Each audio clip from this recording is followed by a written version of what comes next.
Welcome back, real estate team builders. Lars Hedenborg, founder of Real Estate B School. And this, my friends, is episode 500 on the podcast. And I have definitely been reflecting and contemplating what I want to go through on this really in so many ways. Historic is an overstatement, but it's just really a special episode. And so I want to unpack a little bit, as I look back on my journey, as a solo agent, small team, running a larger team, and then exiting that business and kind of being the more from the owner's box in terms of the sports analogy of that business. And then 2013 launched Real Estate B School, helped hundreds, maybe even over 1,000 top agents and team leaders sort of in their journey of, the agent to owner business growth journey, and just reflect on some things that I've noticed in myself that I've done really well. And then at the same time, these same things I've tripped up consistently.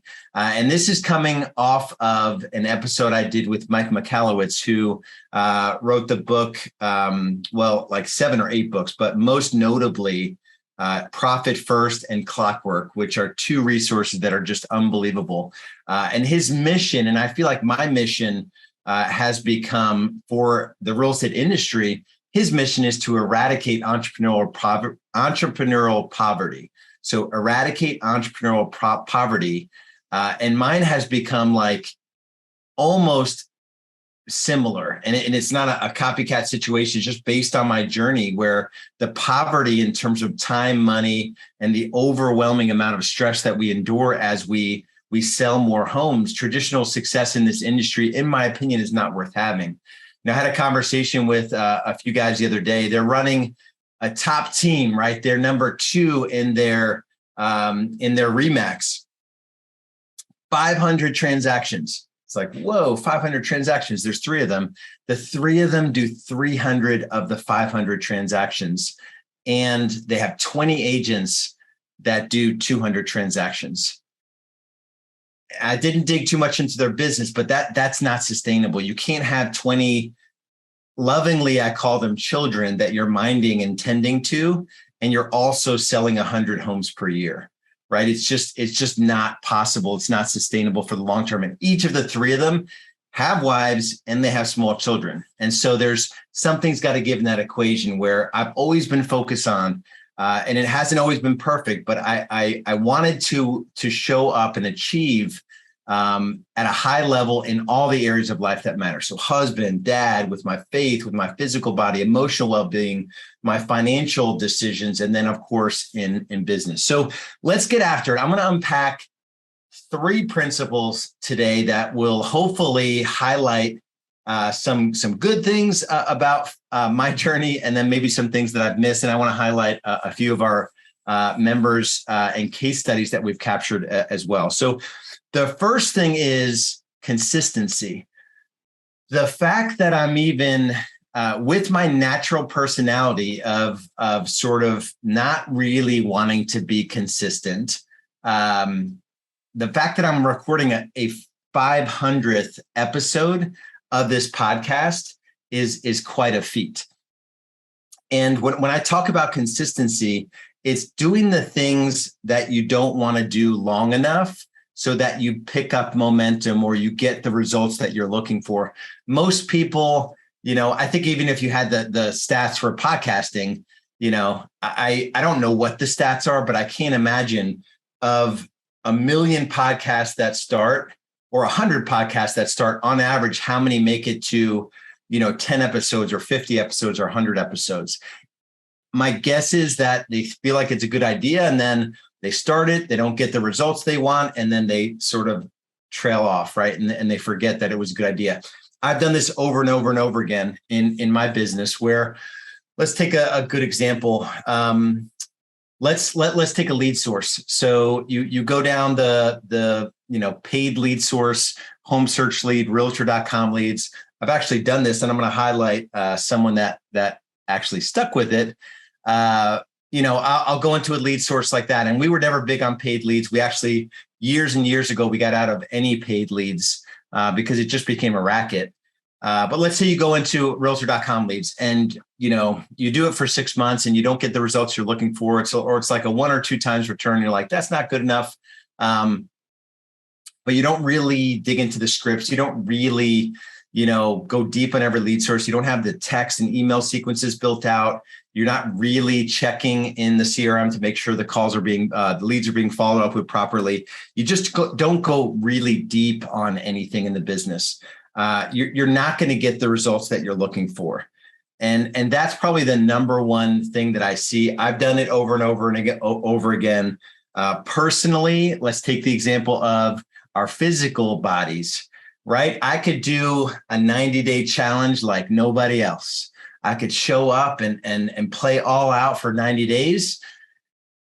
And then after the 90 days, where I worked out, 7, 8, 9, 10 times a week, I'll fall to like 1 or 2 times a week. I was drinking a gallon of water for 90 days straight. And then all of a sudden, all I drink is coffee for the next year, right? I ran a marathon back in 2015. The 18 months after that, I didn't run at all. There's a really good book for those of you that struggle with consistency called Atomic Habits by James Clear, where it's just full of really good stuff. We have habits, good and bad, right? And these little small atomic habits lead to, results, good or bad in our life. And one thing in the book that he says, don't, what did he say? The goal isn't to run a marathon. The goal is to become a runner, right? So the habit of running is the thing that we want. We don't necessarily need the big grand gesture of the marathon.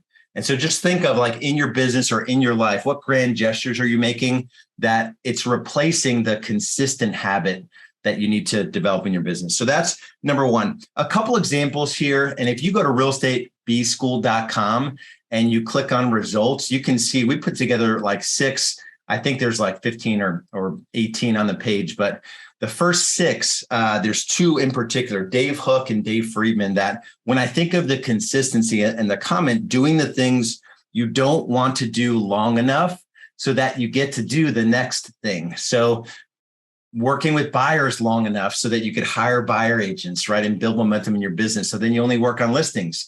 Working with listings long enough where you can build enough momentum in the business where you don't have to work with listings. You can ultimately exit that part of the business. Dave Hook was really, really good at this. Started with me at about 100 transactions, probably doing over 300 transactions now, spent 5 years with Real Estate B School, where he knew exactly the next right thing to work on in the business so that he can, sort of build a foundation to take that next step on. Same thing with Dave Friedman. First year, I started working with Dave. He did, I think, 65 transactions. Fast forward 5 or 6 years later, he was doing 450 transactions. And he was willing to do inside sales and lead conversion at a very high level next to his agents long enough so that his agents knew, or he can graduate one of the agents to an inside sales manager so that he can do the next thing. So no matter where you are in your business growth journey, even if you're doing, 100K of GCI, where are you? This is the challenge. Where are you lacking consistency? I'm not preaching. So I'm not preaching at all. This happens to all of us, but we have to constantly check ourselves. Where are we lacking consistency? So that's number one. Number 2, distractions. And if you're watching the YouTube, you've heard me talk about this guy all the time. I've had this squirrel on my desk or around my desk for ever. It's a squirrel. If you can't figure it out, if you're just listening to the podcast, it's a reminder that I think it's from the movie. I forget the movie. It's a cartoon animated movie.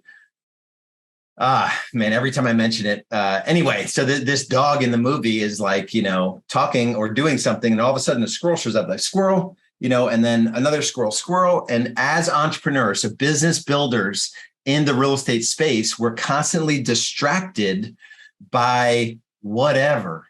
An email that comes over with a webinar or a Facebook post that has a thing, or somebody that's selling 1,000 homes a year tells you that billboards are the best thing. And so you reach out to like all of this stuff that we get distracted with on a continuous basis allows us or enables us not to sort of stack the wins and get the momentum that we need to move our business forward.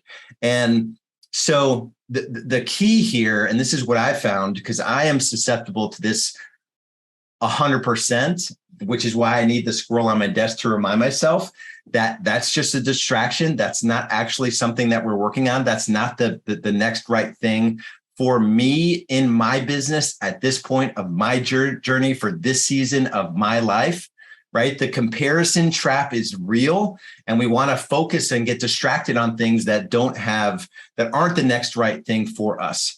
One of my members, Dan Jones, who actually became an agent to join my team in Charlotte, North Carolina. He moved from Hilton Head to Charlotte, became an inside sales agent, then an outside sales agent. Then he left to do his own thing for a couple of years. I finally convinced him to join me and let me guide him and mentor him at Real Estate B School. Went from 60, he was stuck at 65 transactions with an assistant. I think his brother, part-time, and an assistant. And, they did over 300 transactions, 5-6 years later. And the key was doing less. So when I started working with Dan, he actually had 4 paid lead sources doing 65 transactions with 2 licensed agents and an assistant. We cut out 3 of the 4 paid lead sources, going to the first point, being consistent on the 1 lead source, which was in fact realtor.com. Now he gets a 13 times return on realtor.com. We went from 65 transactions to 105 to 175 by eliminating 3 paid lead sources. And then from 175 to 225 to 275, we added back 1 of those 3 out of the 4 that we cut out originally.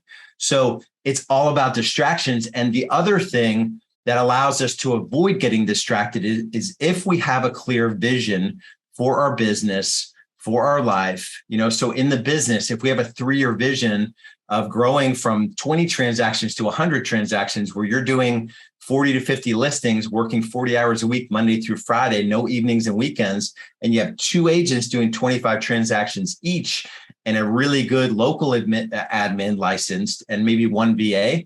Let's say that's your 3-year vision. You break that down into a 1-year plan, then 90 days, and then every week and every day, and decisions you make with your time. To have a process that you're running, we call it the 3-1-90 at Real Estate B School, allows you to avoid getting tempted by the distractions, because the distractions and us being distractible, it's a real, they call it entrepreneurial ADD, where we are attention deficit disorder. There are a lot of entrepreneurs that actually have ADD. So it's a real thing, but any entrepreneur is distracted because they think the thing that is in my email or the thing I saw in that Facebook group is better than the thing that I'm doing right now, that I know it's the thing I should be doing, but I think there's just an easy button. It's just human nature. So that's number 2. Number 3 is leverage.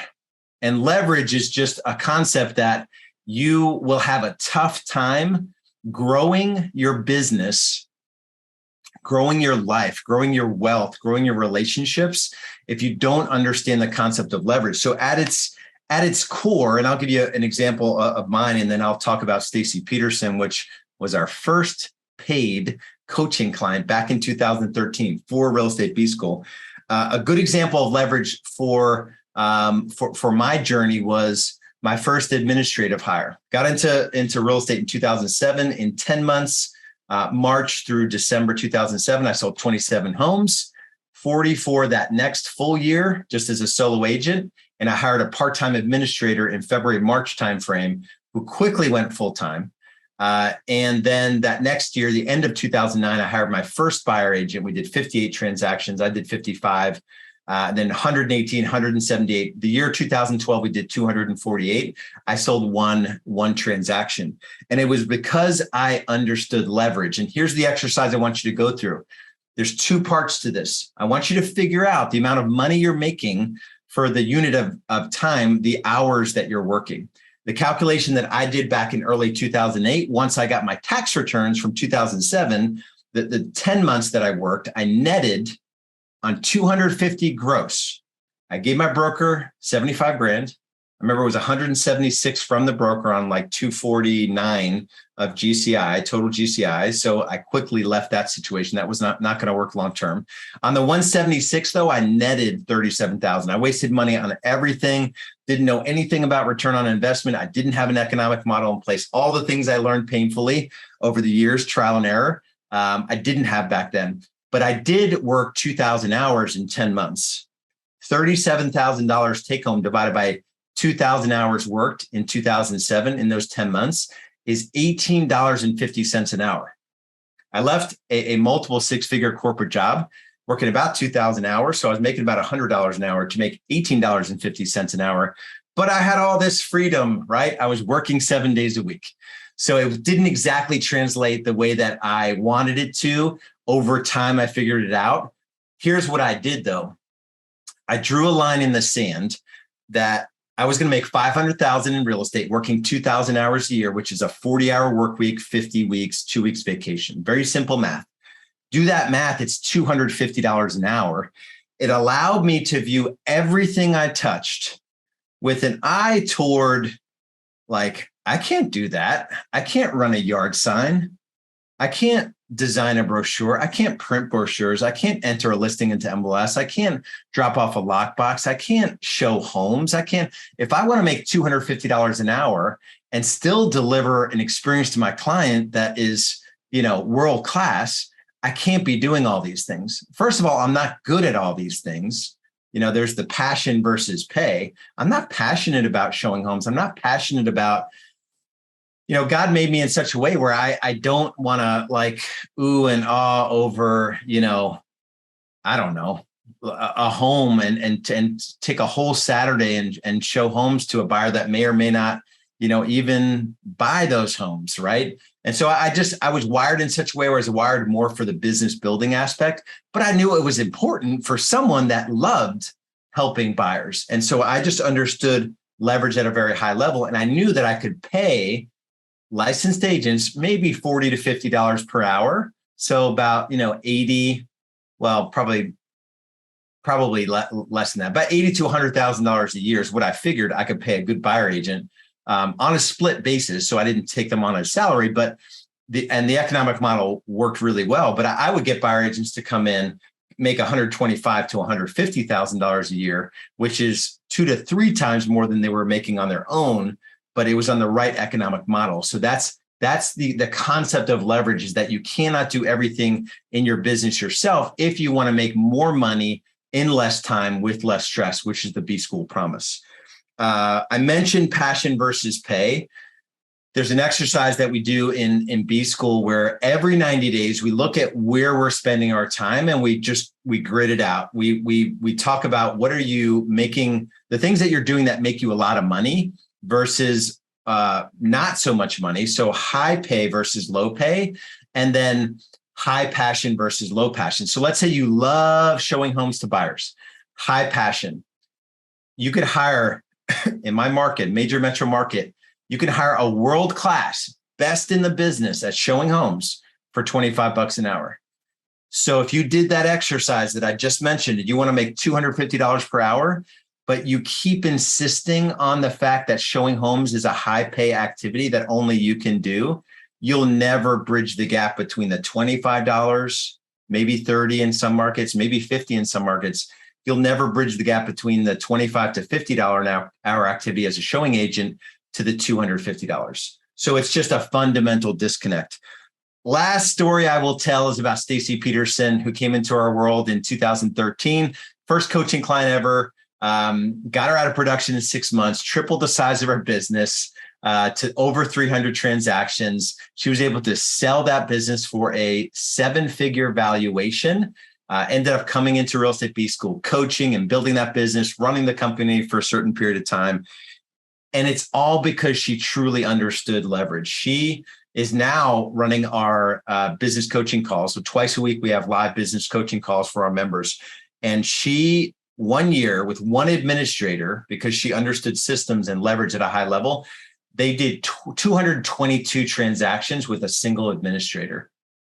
And she was out of production. So she was helping out on the operations side of the business, but one administrator, 222 transactions. I think that, among other things, that's like one of her biggest claim to fame, in my opinion.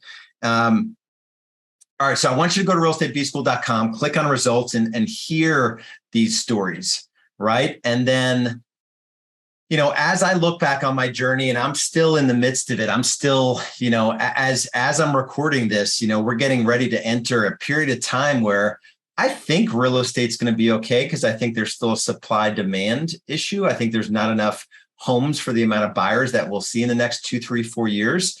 And I think there are some like major challenges with the U.S. economy, with global economy, with just social issues and unrest that we're seeing, with just division in the world and in our country, that it could be a very choppy time. I see a lot of what I refer to as FUD, F-U-D, fear, uncertainty, and doubt.